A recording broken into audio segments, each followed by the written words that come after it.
is a response to the meme Women Against Feminism, promoted by prominent internet personalities such as Jacqueline Glenn, The Amazing Atheist, Paul Elam, and Thunderfoot. You're kinda hard to understand, but I guess I have no room to talk. Women Against Feminism strikes me as being the ungrateful child of feminism. Were it not for the hard work of feminists, women, be they feminist or not, would not have the rights and social status they have today. That's a shitty argument, and I hear it far too often. Why the fuck does it matter what it did in the past when what it's doing now is fucked up? Communism was once a noble cause, but I'm sure you wouldn't apply this argument to communism because it's not applicable.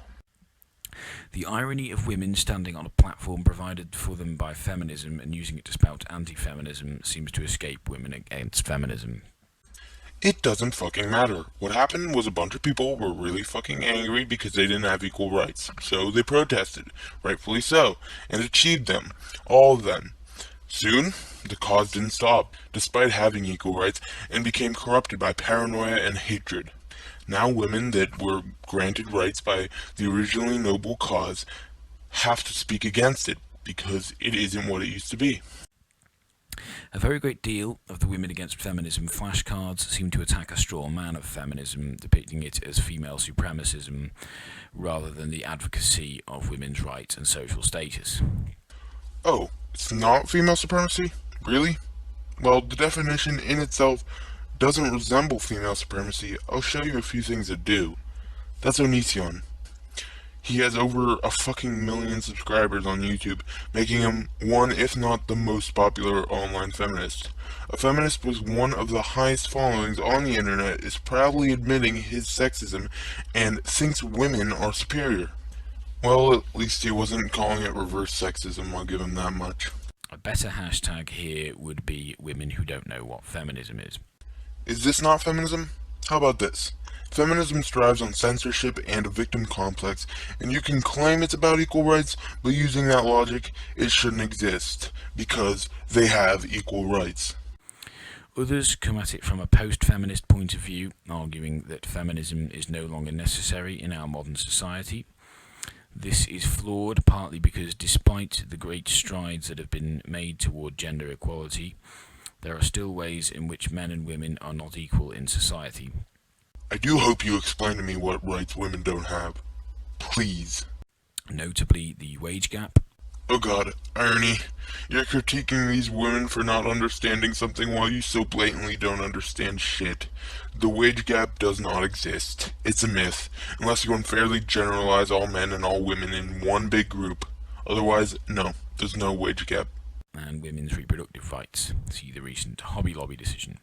And also because the fact that rights have been achieved for women does not mean those rights can't be taken away, as various conservative Christian groups are attempting to do. That's a horrible example. Radicals exist on every side of every argument. There are women that want to take away men's rights. There are women that want to kill men.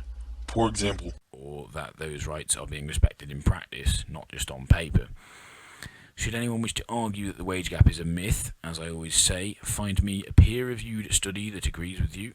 Good luck with that. I could literally link to hundreds of sources that debunk the wage gap, but I'll only link to a few.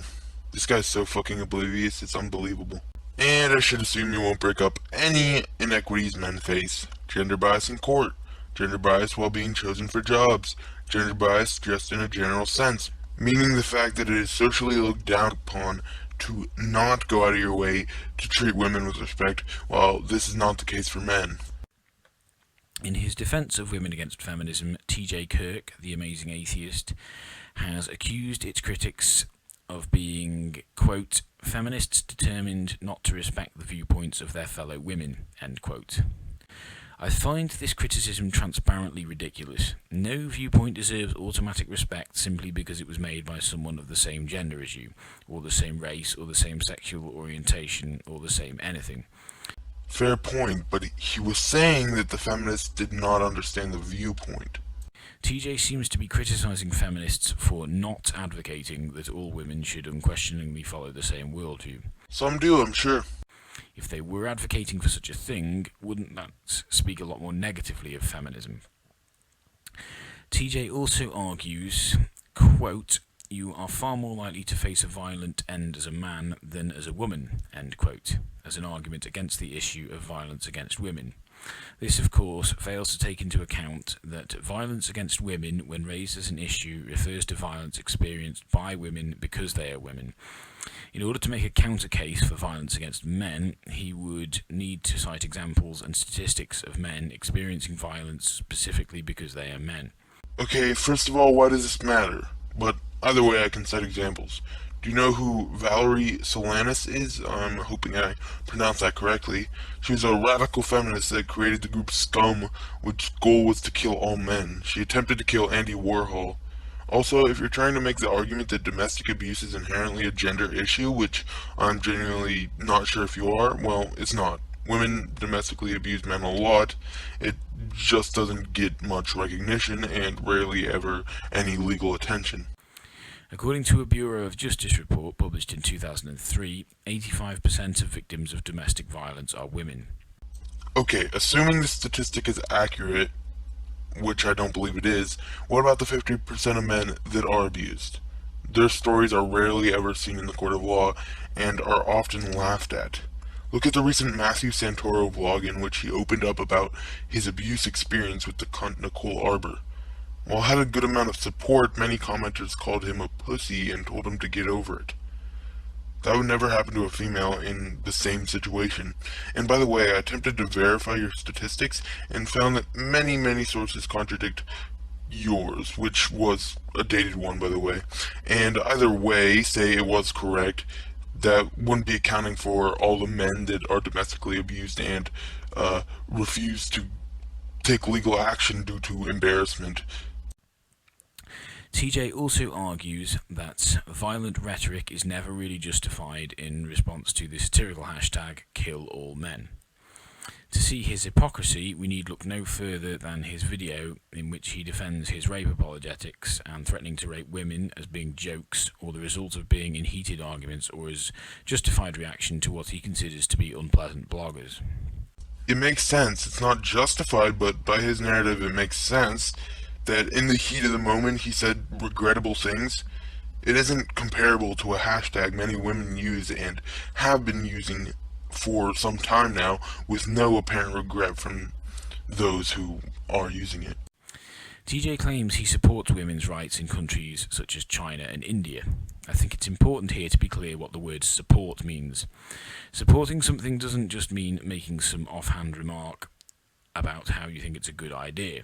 In this instance, a good example of showing support for women's rights in other countries could be donating money to human rights organisations such as Amnesty International or the Global Fund for Women, or even making a video about the struggles of women in other parts of the world. While one of Webster's definition correlates with your reasoning, the other two don't. To agree with or approve of, that's exactly what TJ is doing, and that's exactly what he claims he's doing in the video. TJ describes Western feminists as, quote, spoilt brats who need to recognise their own privilege before lecturing others about recognising theirs, end quote. Exactly what they are.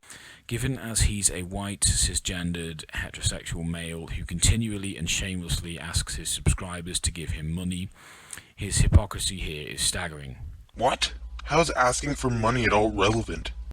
TJ also argues, quote, shouldn't feminists want to empower all women to have a voice, not just women who agree with them, end quote. This is typical of TJ's lack of understanding of how free speech works. Okay, everybody has heard this lecture a million times. Free speech is not freedom from criticism, no matter how much he or anyone else would like it to be. Nowhere is anyone arguing that women against feminism shouldn't be allowed to post photos of themselves holding cards promoting misinformation about feminism. They're simply responding to that misinformation with information. As stated earlier, it would speak far worse of feminism if it advocated that women should never voice disagreement with other women. When it comes to free speech and freedom from criticism, we can have one or the other, but not both. And TJ does not understand. It's the fact that feminists refuse to understand the argument before dismissing it, thereby closing them off and silencing them among their crowd. I'm not saying that's a crime against the First Amendment or anything. Of course they're allowed to ignore and refuse to understand. It's just that they shouldn't. TJ argues, quote, there's no question whatsoever that women have been historically oppressed. There's no contention there. The question is, are they still being oppressed today in Western democracies? End quote. The fact that he associates with the website A Voice for Men, including having done an interview with them and expressed enthusiasm at giving a talk at their recent conference, means he should be aware that there is contention coming from them regarding the history of women's oppression. Okay, I'll let you explain before I respond, which I guess renders this portion of the video futile, but I felt as if I hadn't talked in a while, so yeah. A Voice for Men have a timeline on their website that asserts women have had a privileged history dating back as far as the 12th century. It's also worthy of note that A Voice for Men have an article on their website claiming women in Iran, of all places, are privileged. I fail to see your argument. What is it? That some people are stupid? Nobody disagrees with that. TJ also claims that feminism as a whole is sex negative, despite the fact he's directly responding to a sex positive argument from a sex positive feminist. Well, when it comes to feminism and sex, it's all over the place. You have people like Lacey Green that are all for sex, and people like Anita Sarkeesian that are against it. TJ was obviously refuting the Sarkeesian crowd. Jacqueline Glenn's support of this meme and her dismissal of feminism in general seems to be rooted partly in an ignorance of the history of feminism, something she actually said she didn't give a damn about in her debate with Ryan Wiley. Well, in a modern debate, the history of an ideology isn't relevant, so why should she give a damn in such an environment? If she doesn't give a damn in general, I don't care. Who cares what people's personal interests are concerning history? I personally am well aware of the history of feminism, as I am in many historic subjects, and honestly, it isn't as great as many people make it out to be. I guess it's noble, but it wasn't the leading cause of women's suffrage. But that doesn't mean I should condemn people that don't care about a subject that I care about. Partly in a reluctance to risk losing her anti-feminist subscribers, and largely in that because she has a voice and is being listened to, why should she care about other women?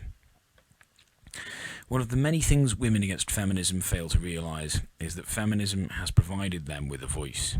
Anti-feminism, in extreme cases, seeks to take that voice away, and in its more moderate form simply shows indifference to whether or not women have a voice. No. Everybody wants women to have a voice. You're creating a straw man indicating that anti-feminists don't care if women have rights. That's simply untrue. TJ advocates for the removal of misogyny in Islamic culture, which ironically the SJW feminists don't.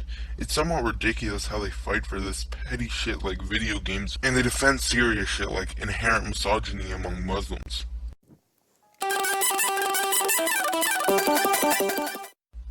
All I have to say about that video is at least it wasn't MTV decoded.